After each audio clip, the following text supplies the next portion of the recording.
un podcast de Cooperativa. Menor a lo esperado, el IPC llegó a 0,2% en mayo. Cae la inflación en 12 meses. Igual la UEF volverá a subir más de 80 pesos. Homicidio en Lampa, un adulto mayor fue apuñalado en su domicilio. Hay otra persona en riesgo vital baleada en las calles de la misma comuna. Decomisan más de 100 toneladas de droga en el norte, impregnada en madera de exportación.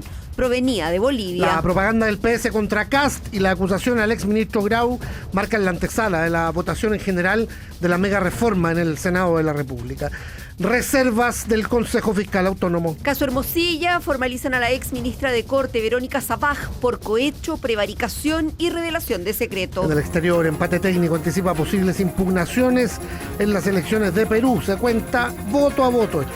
Ovación para el Papa León XIV en el Congreso de España. Presidente chino llega a Corea del Norte. Último adiós al actor Julio Jung. Familiares y amigos lo despiden a esta hora en el cementerio general. Y en el deporte, a días del Mundial, la Roja llega a París para enfrentar al Congo. Brasil pierde a su lateral derecho titular, dice. Aránguiz descartado al menos por este mes en la U. Estás escuchando el podcast de El Diario de Cooperativa. Una presentación de cooperativapodcast.cl. Vamos al norte para saber de la mayor incautación de drogas en la historia del país. Interceptan más de 100 toneladas de cocaína y ketamina impregnada en cargas de madera. Esto en el puerto de Arica. Estamos con el corresponsal Hans Gotterbaum. Buenas tardes, Hans. Hola, ¿qué tal? Buenas tardes. Sí, el mayor cargamento de drogas detectado en la historia de nuestro país, que asciende a más de 108 toneladas de cocaína y ketamina, fueron interceptadas en el puerto de Arica, donde a través de una investigación de 6 meses entre el Ministerio Público, la Armada, Aduanas y el Instituto de Salud Pública, se detectaron 45 contenedores cargados con madera proveniente desde Bolivia, una carga que a través de un sofisticado proceso químico fue impregnada con cocaína y ketamina. En esa línea se pudo establecer que organizaciones transnacionales ocuparían nuestro país como plataforma logística para sacar estas cargas contaminadas desde los puertos de Arica, Iquique, Valparaíso y San Antonio, con destino a puertos estratégicos de Europa, Norteamérica, Oceanía y África, lo que derivó posteriormente en esta incautación que se dio a conocer durante esta jornada en el puerto de Arica, donde el ministro de Seguridad Pública, Martín Arrau, llamó a actuar con decisión para enfrentar al crimen organizado. Este tipo de incautaciones más sofisticadas, más grandes, más ágiles, nos muestran efectivamente el enemigo que estamos enfrentando. Ese crimen organizado que no respeta fronteras, que es más ágil, que está mejor financiado, frente a un Estado muchas veces desorganizado, más lento, y por tanto nos tiene que llamar la atención y mostrar el camino que debemos seguir. Debemos actuar con decisión, con un Estado alineado en un solo objetivo, que es derrotar al crimen organizado, proteger nuestras fronteras y de esa manera dar más seguridad a los chilenos. Desde el Ministerio Público fue el fiscal regional Mario Carrera quien detalló que cada madera mantiene entre un 10 a un 20% de la droga impregnada, por lo que estiman en 108 las toneladas de cocaína de alta pureza y ketamina que fueron interceptadas en el puerto de Arica. 108 toneladas entre cocaína, clorhidrato y ketamina.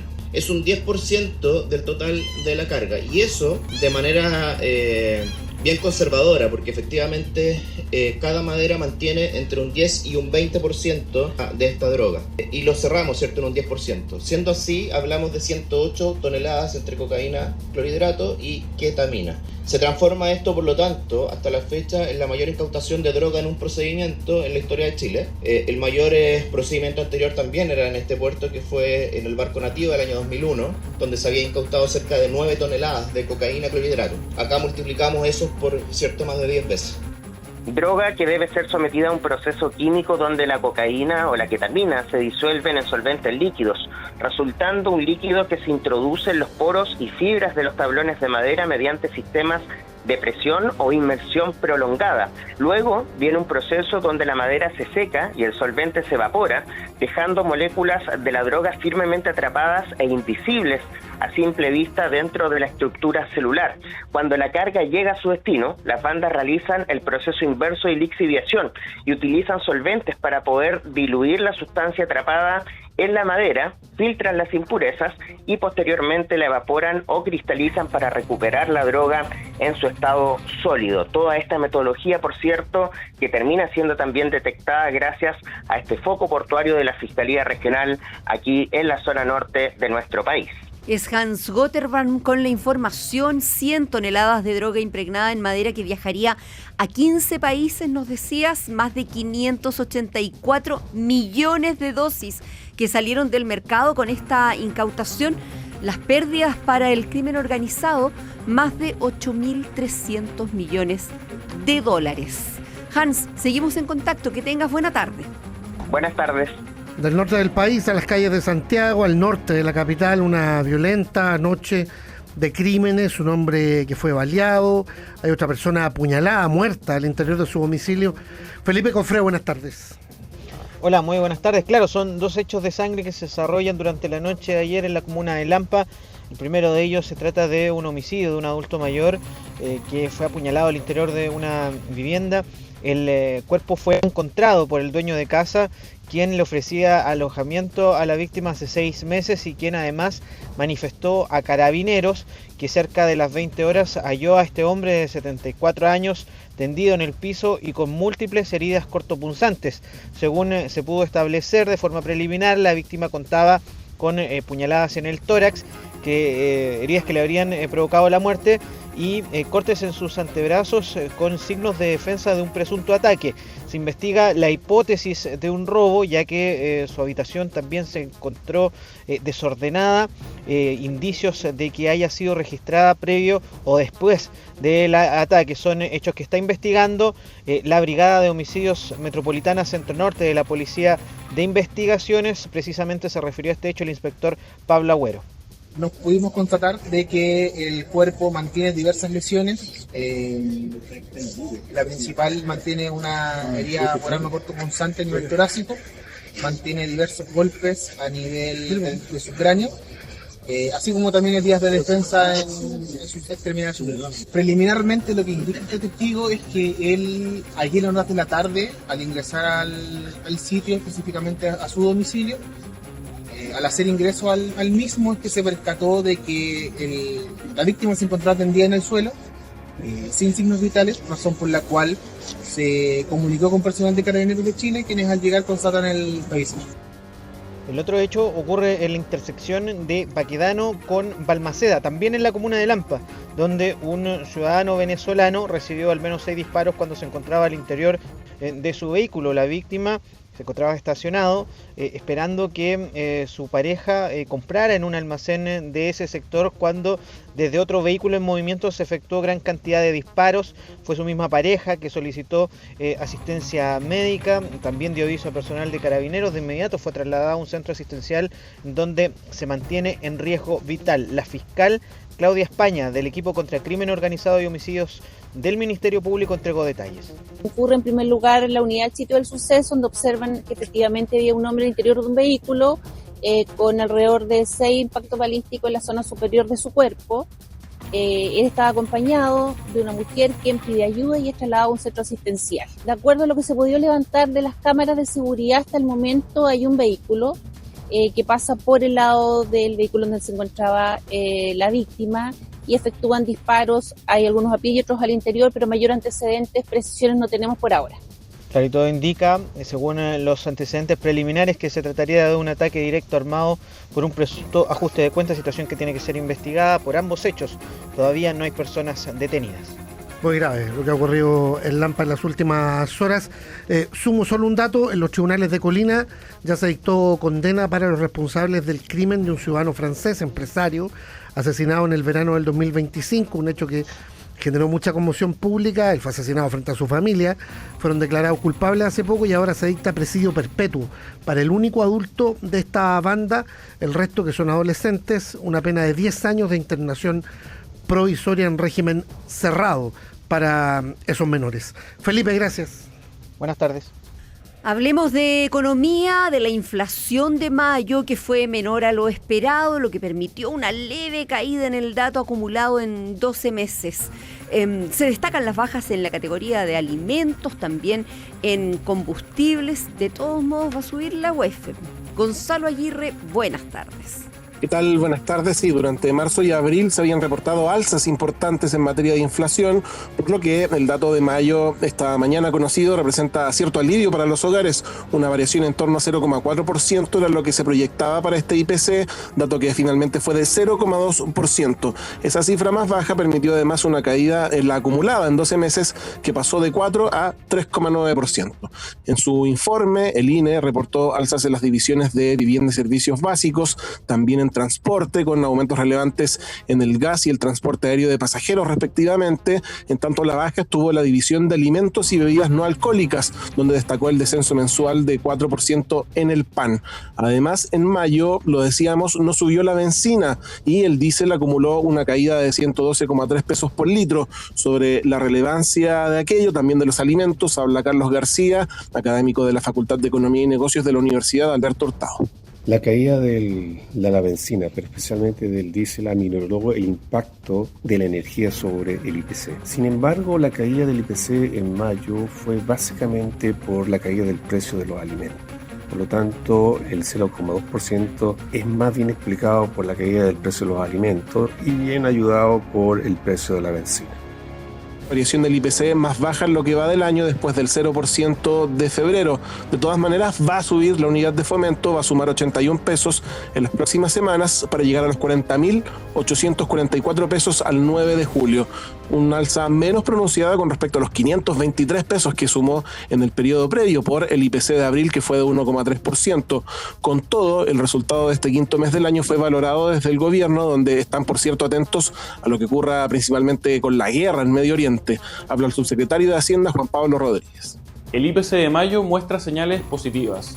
La inflación mensual de 0,2% fue la mitad de lo que esperaba el mercado, que apuntaba a una inflación mensual cercana al 0,4%. Esta es una buena noticia, pero tenemos que mantener la prudencia. Esperamos que el contexto internacional, especialmente lo que tiene que ver con el aumento de los precios de los combustibles, acompañe este proceso de estabilización. Y mientras ya nos acercamos a completar la primera mitad de este 2026, se empieza también a pensar en las proyecciones para el año en su conjunto y la posibilidad de que la inflación sea menor a lo que se ha estimado para diciembre. Lo comenta Jorge Berríos, académico de la Facultad de Economía y Negocios de la Universidad de Chile. Al bajar y tener un IPC bastante más bajo, del 0,2, lógicamente atenúa en parte la inflación de los últimos 12 meses en comparación al año pasado y mejora la expectativa de tener una inflación más controlada dentro del año. Lo que se prevé que las expectativas que tenemos para los próximos meses sea bastante mejor y tengamos una inflación bastante menor a la que se había presupuestado y inicialmente más cercana al 4,5. Ahora la expectativa queda para la próxima reunión de política monetaria del Consejo del Banco Central, que va a revisar la tasa de interés el martes de la próxima semana. Es Gonzalo Aguirre con la información económica. Gracias, buenas tardes. Chao, muy buenas tardes.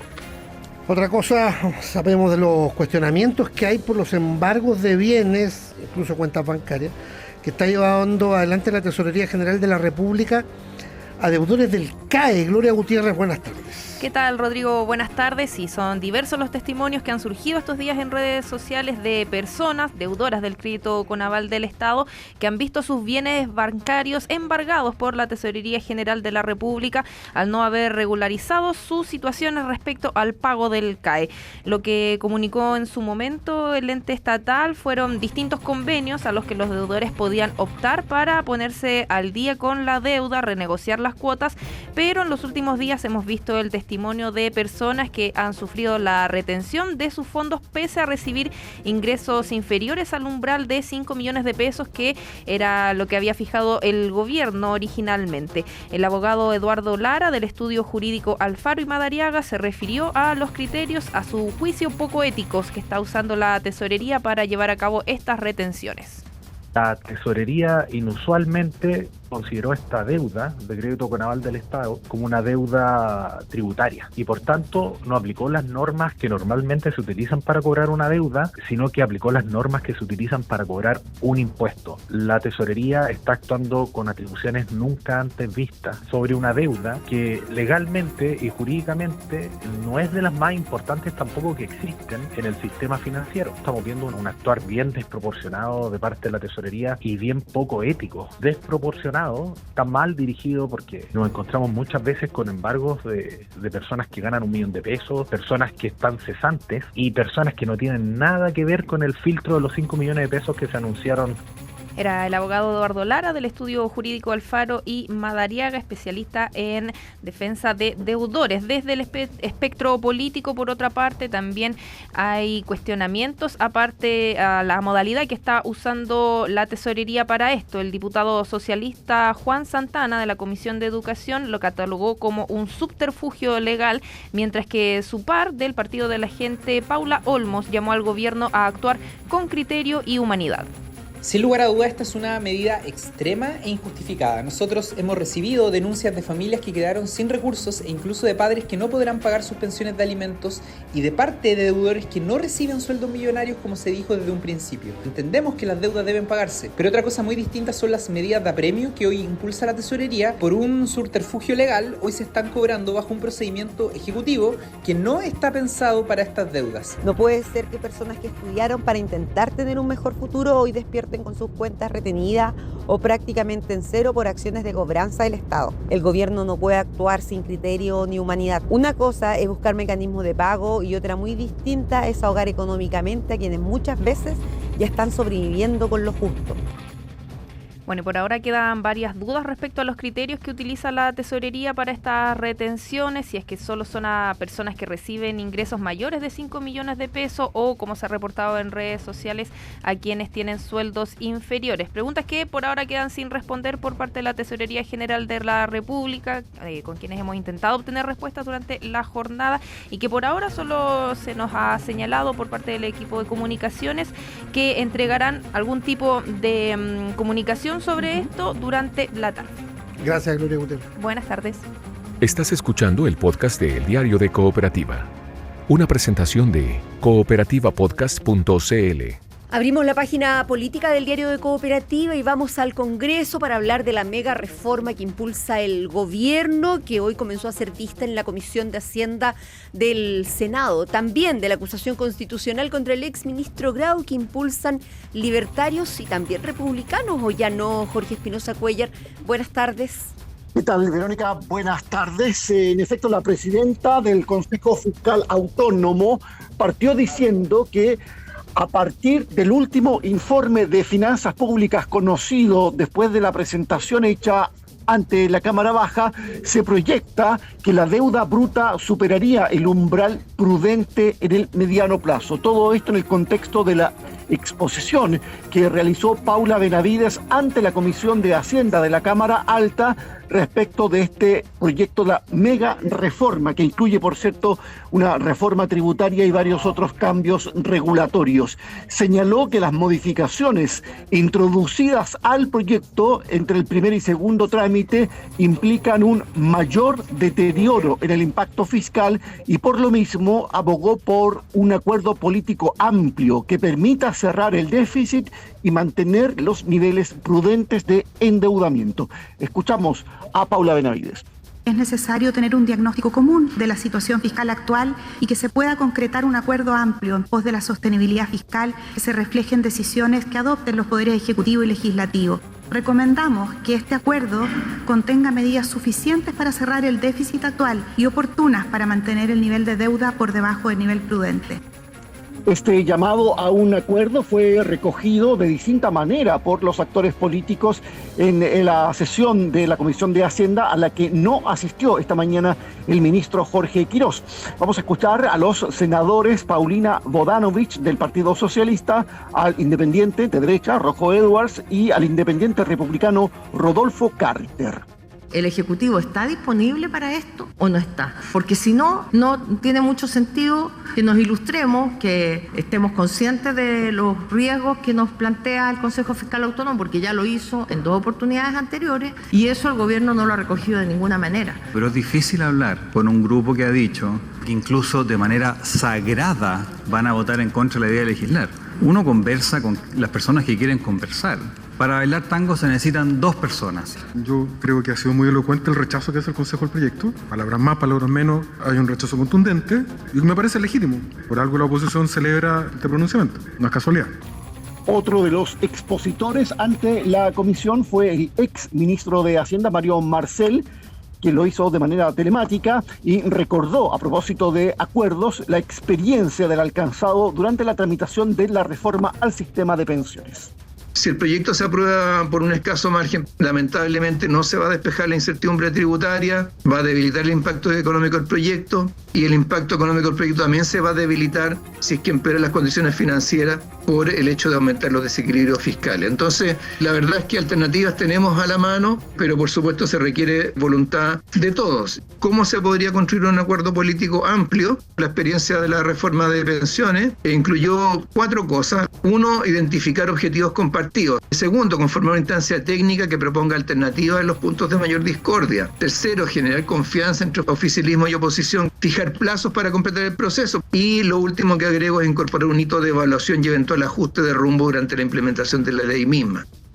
Hace poco rato terminó la primera parte de esta sesión, está suspendida hasta las 3 de la tarde para retomar la tramitación de este proyecto y en ese contexto, en el intertanto, el presidente de la comisión, el senador de la UDI, Javier Macaya, recordó que Mario Marcel tuvo 3 incumplimientos consecutivos de la regla del balance estructural y pidió que para la próxima no llegue solo con descalificaciones al proyecto, sino también con propuestas concretas para mejorarlo. Todo esto cuando se espera también, a propósito de los titulares de Hacienda, que dentro de algún rato más, en un par de horas, a las 3:30 de la tarde, está contemplado que se presente la anunciada acusación constitucional contra el ex ministro Nicolás Grau, para la cual ya hay firmas comprometidas, o por lo menos en carácter de tentativa. Hay firmas de Renovación Nacional, del PDG, hay también del Partido Nacional Libertario, y se están dejando los espacios para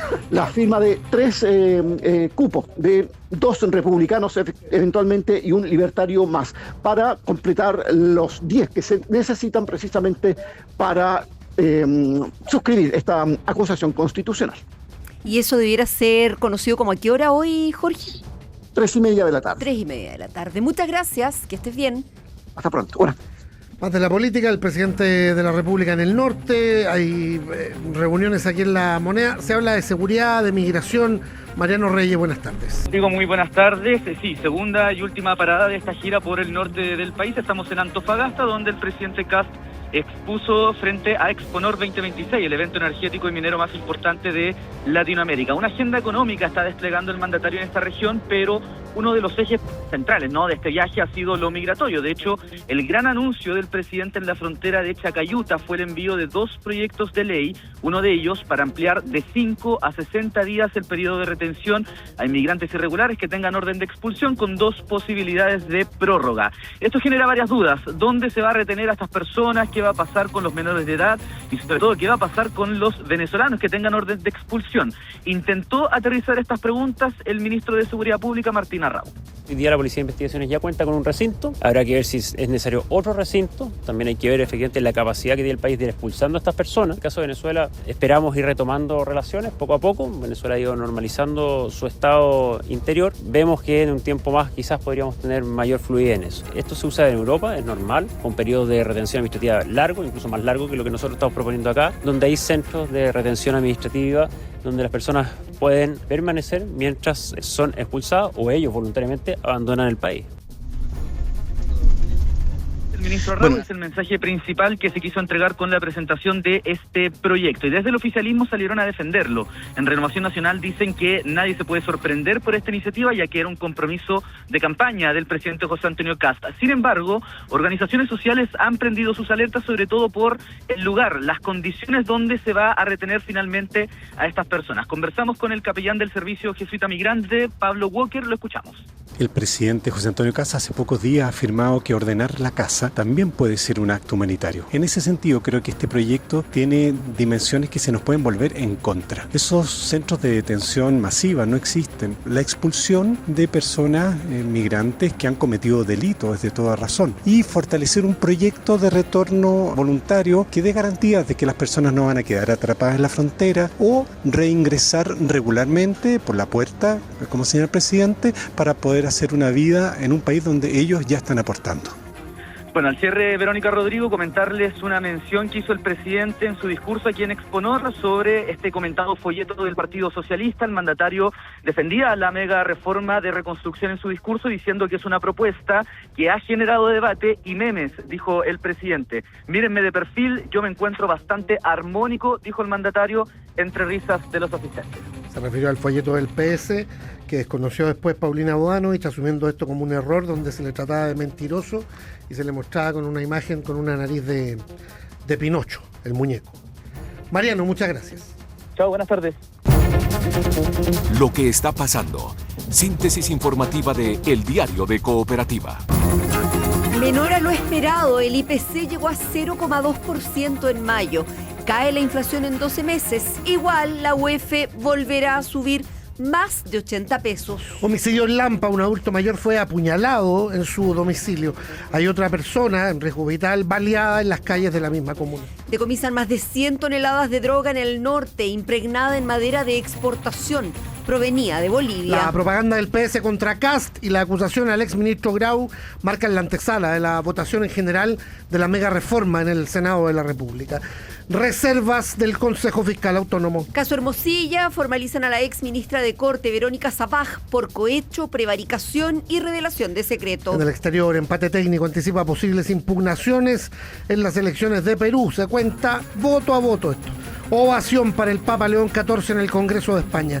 Presidente chino llega a Corea del Norte. Último adiós al actor Julio Jung. Familiares y amigos lo despiden a esta hora en el Cementerio General. Y en el deporte, a días del Mundial, la Roja llega a París para enfrentar al Congo. Brasil pierde a su lateral derecho titular, dicen. Aránguiz descartado al menos por este mes en la U. Aquí termina el podcast de la segunda edición de El Diario de Cooperativa. Encuéntralo de lunes a viernes en cooperativapodcast.cl o en tu plataforma de audio favorita.